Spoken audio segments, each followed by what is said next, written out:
I don't know about you, but I do miss the excitement of annual meeting day with 1,200 people in the On Center and a chance to see friends and colleagues, to share good news, and a chance to celebrate another year of success and perseverance for the Central New York economy.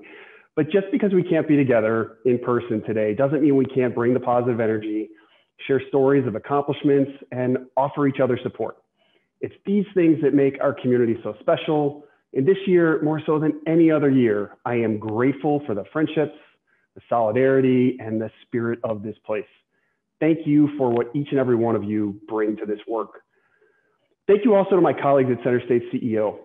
I know I'm repeating myself. Every year I say how proud I am of this team, but this year, after watching them lead through the most challenging personal and professional circumstances imaginable, I am not just proud of, but I am truly awestruck by the talented group of individuals that we've assembled to serve as your ambassadors. They are hands down the most talented, committed, and passionate team that I've ever had the privilege to work with. They've risen above every single obstacle and never once lost sight of why we do the work we do. You picked each other up, you worked tirelessly, and you showed a profound humanity to our members who needed us more in the last year than ever. Thank you to each and every one of you. To Melanie Littlejohn, our board chair, there are not enough words to express my gratitude for your friendship and leadership and guidance, particularly in the last year. As you know, it was not an easy one for me, and you made it easier. So thank you for that. And a final thank you to my wife, Corinne, who is my partner in all things life. You are my rock. Our theme today is commit, progress through purpose-driven leadership. When I first talked to Aisha and shared that theme, she was quick to ask, what exactly did we want our audience to commit to?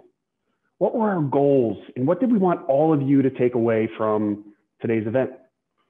You just heard her talk about how Audible has made commitment to its community core to everything it does, creating opportunity for people and businesses. And this is also our challenge for you.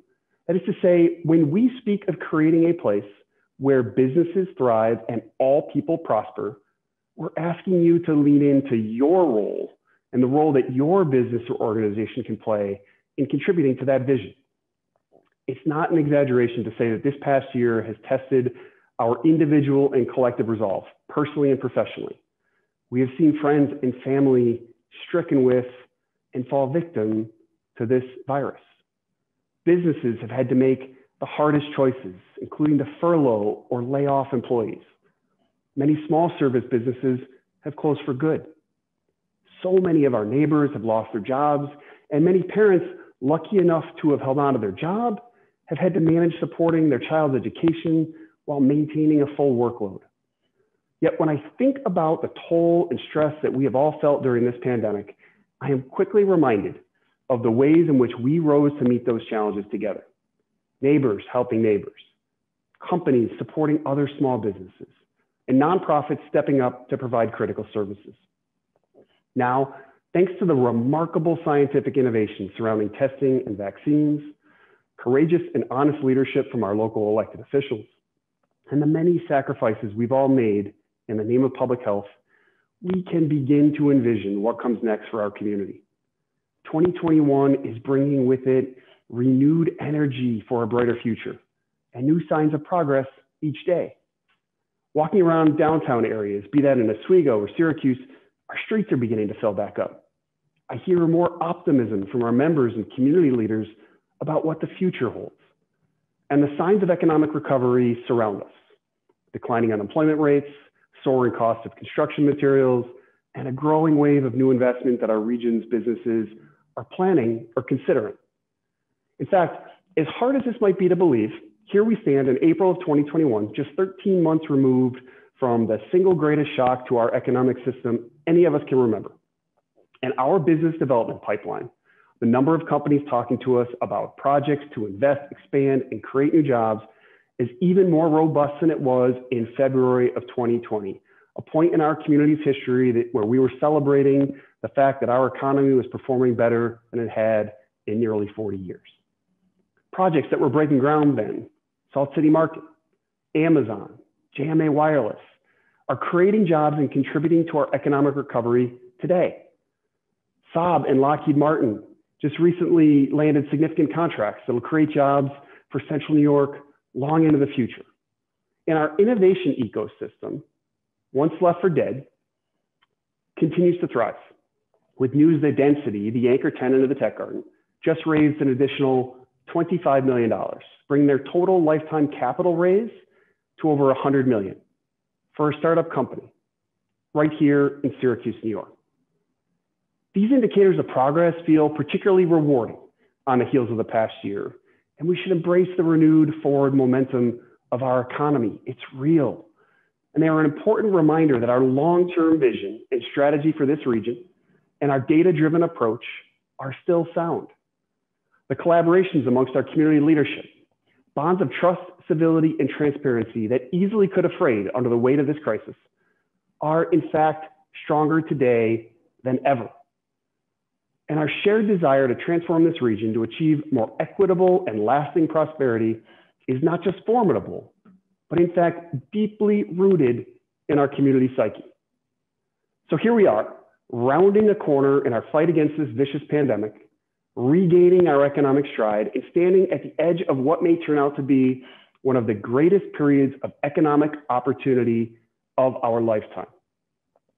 State and federal investments, coupled with pent-up consumer energy, mobility, and demand, afford us a unique combination of accelerants that can propel us forward at a record pace. First, federal and state investments are putting unprecedented stimulus behind our economic recovery. Beyond the $1.9 trillion American Rescue Plan, there's talk in Washington of an infrastructure bill that could approach another $2 trillion in investments in roads, bridges, water, sewer, ports, rail, and broadband to rebuild our aging infrastructure and invest in future competitiveness. At the state level, this year's New York State budget included more than $800 million to support the replacement of I-81 in Syracuse, with construction anticipated to start as soon as 2022. This milestone could not come at a better time for our community. The community grid becoming reality will mean a more than $2 billion infrastructure investment in our city and our region. Now, major infrastructure investments like these bring the promise of new spending and new jobs to our community, not to mention the possibility of a completely re-envisioned downtown and a new relationship between our downtown, the South Side, and University Hill. But history has shown us time and time again that while economic growth is a necessary precondition to increase prosperity, growth alone does not guarantee a greater level of access, opportunity, and economic equity, which is why we are working proactively with the city and county on Syracuse Build to ensure that talent from this community is prepared for the jobs that will be created by these investments. And we're tracking a proposal in President Biden's infrastructure plan that would provide $20 billion for the specific purpose of reconnecting neighborhoods torn apart by past infrastructure decisions, such as our 15th Ward.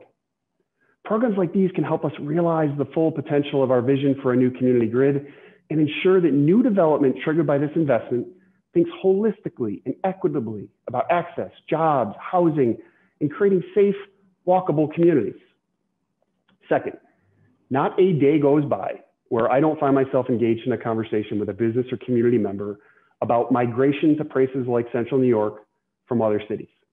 This anecdotal evidence tracks the data we're following from the Good Life CNY, which has been visited by more than 156,000 unique visitors since its launch in late 2019, mostly from places like New York City, Philadelphia, Boston, Washington, D.C., and Detroit.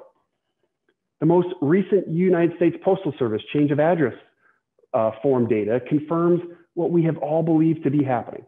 We are gaining more residents than we are losing. In fact, movers to Syracuse from the New York City metro region have increased nearly 70% in 2020, one of several trends that have driven a one-year change in median home prices up 17.2%. Upstate New York is becoming a sought-after destination for its affordable, attractive, and less dense alternative to the major metropolitan areas that have soaked up people, jobs, and capital investment for the last 5 decades. And word is getting out. 2 weeks ago, Business Insider ranked Syracuse 3rd in its list of best cities in the Northeast to live after the coronavirus, ahead of places like Pittsburgh, Pennsylvania, and Burlington, Vermont. We are facing a confluence of unique and unprecedented opportunities. And yet we also have a responsibility to acknowledge that the past year has laid bare, and in some cases reinforced, the massive socioeconomic inequalities that we know hold our region back from our full potential. These inequalities are most obvious when you look at the unemployment data and the uneven economic recovery. Since October, more than 10,000 people have returned to the workforce in the Syracuse MSA. Employment has slowly returned to pre-pandemic levels in several industries, including professional and business services, transportation, warehouse, and even retail trade. Yet other sectors, accommodation, food service, leisure, and hospitality, all continue to lag far behind pre-pandemic employment. Over the last 12 months, 32 out of 100 jobs in the hospitality industry and 28 out of 100 jobs in the accommodations and food service industry had not returned to work in the Syracuse MSA. In fact, many of the low-wage workers in these industries have not seen a return to employment in the way that middle and high-wage workers have. In Onondaga County, employment for low-wage workers has decreased by over 36% during the pandemic. That's devastating. Another glaring disparity highlighted by the pandemic is the fact that women, particularly women of color, lost their jobs at a much higher rate during this crisis and are returning to the workforce far more slowly. In a year where 9.8 million jobs were lost, women accounted for 55% of that loss. This was due in part to significant job losses in female-dominated sectors like education and retail. But we also know that women disproportionately stepped up to fill the gap in childcare and education for their families. Job losses were felt most significantly among Latinas, who had the highest unemployment rate at 9.1%, followed by Black women at 8.4%, compared to white men with an unemployment rate of 5.4%. In December alone, 154,000 Black women nationwide left the labor force. Now, layer these statistics against a backdrop of widespread and prevalent racial injustice. The murder of George Floyd brought this visceral experience into each and every one of our homes during the past year. Many have been moved to action by what they saw, and there has been greater and more widespread support for social and racial justice movements than perhaps at any point in our nation's history. But for those of us who seek to support our brothers and sisters who are people of color, remember this: the trauma that we experienced watching the callous killing of a man in Minneapolis is a trauma that our minority community lives with every single day. Fear, anxiety, oppression, dehumanization, inequality and intolerance, injustice. And sadly, it's a trauma that they still experience even after a guilty verdict in a trial. So while I can sit here today and tell you unequivocally about all the signs of progress that the economy is roaring back, and I can also say with equal conviction that just getting back to where we were pre-pandemic cannot be a sufficient aspiration for our community. There is so much more that is needed if we're truly to fulfill our promise to each other to be a community that embraces prosperity for all. I was recently asked by a reporter from the Washington Post about how an organization like ours comes to be engaged in work like economic inclusion or racial equity. These aren't issues that the typical Chamber of Commerce engages with, he said. And I reminded him, we are not a typical Chamber of Commerce. But beyond that, look at the data. Expectations of corporate leaders are changing. In a new report by Morning Consult, 69% of respondents said how a CEO responds or expresses themselves on social issues like Black Lives Matter will permanently affect their decision to buy from that company. Likewise, 67% how a business reacts to social issues will permanently affect their decision to buy from that company. Beyond reactions, 66% of respondents also wanted the boards of companies to be more diverse. And notably, 83% said that while they appreciate CEOs' public statements about important social issues, it will ultimately be their actions that will affect their opinion of a company. Businesses are no longer being allowed to sit on the sidelines on issues of racial justice and social impact. Rather, consumers are utilizing their market power to bring accountability to the boardroom in ways that have previously been reserved for our elected officials. Just look at the corporate reaction to the racial justice movements of last summer, or to the voting rights debate in Georgia more recently. The landscape in which business operates is changing, and forward-thinking business leaders must change with it. As an organization, CenterState CEO is well-positioned to help you navigate and find your space in this new reality. When a company is looking to grow or invest in this community, we can help you explore real estate options in distressed communities to maximize the social impact of your investment. Our work train team can help connect you with training opportunities in community-based organizations that work with marginalized populations so that your workforce can better reflect the community in which you operate. When it comes to equity and inclusion in the workplace, we created our newest division focused on racial equity and social impact to respond specifically to the expressed needs and interests of the business community for greater resources and training on how to create more welcoming workplaces and a more equitable community.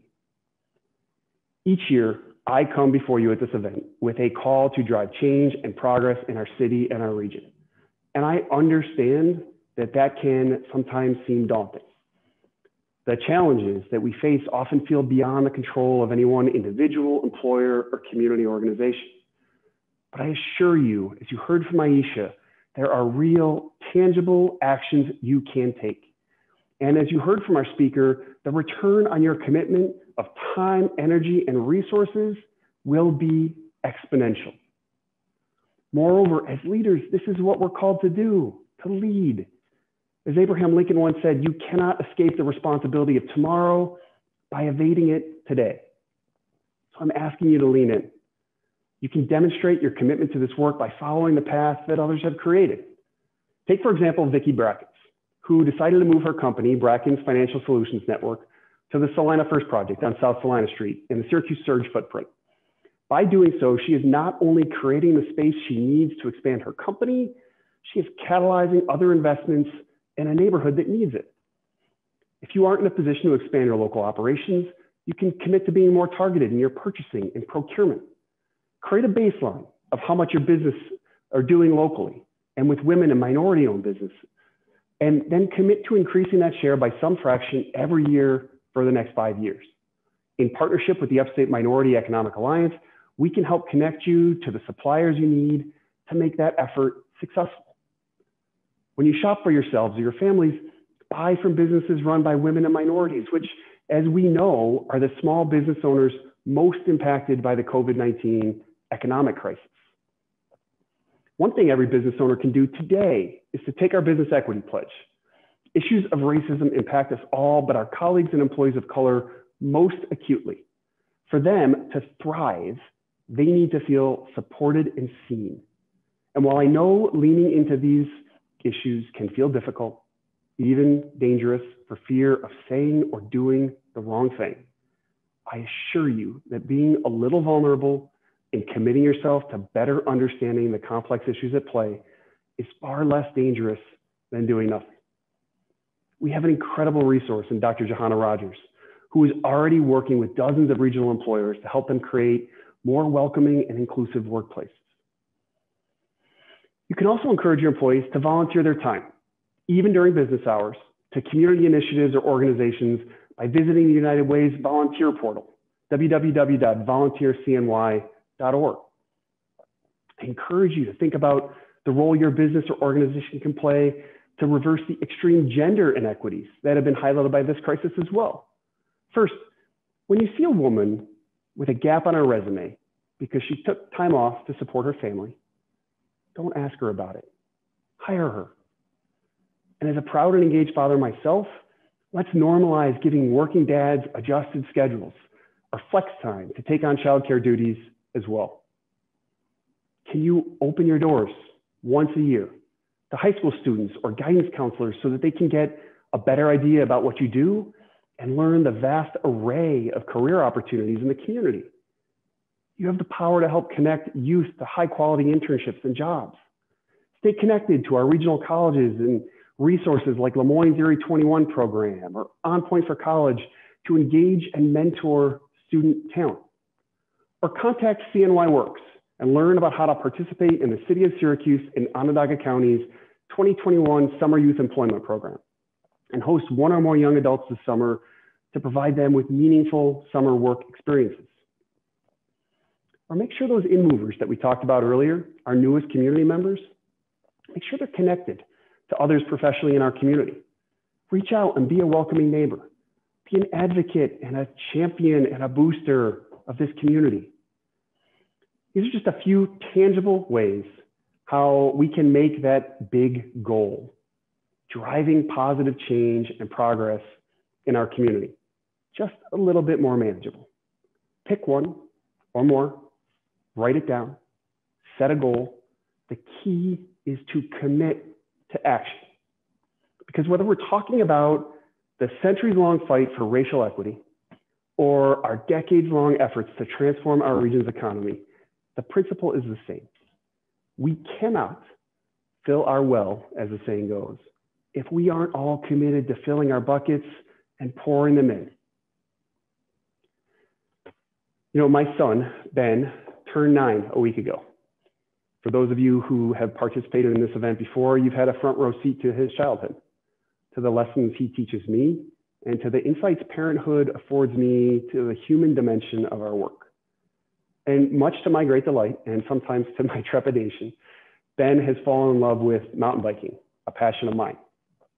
Started riding trails with me in the Adirondacks when he was 5, but it wasn't until this last year that his physical abilities caught up with his interests. And if there are two things you gain an appreciation for watching your only child charge fearlessly down a mountain over roots and rocks on a bicycle, it is protective gear and physics.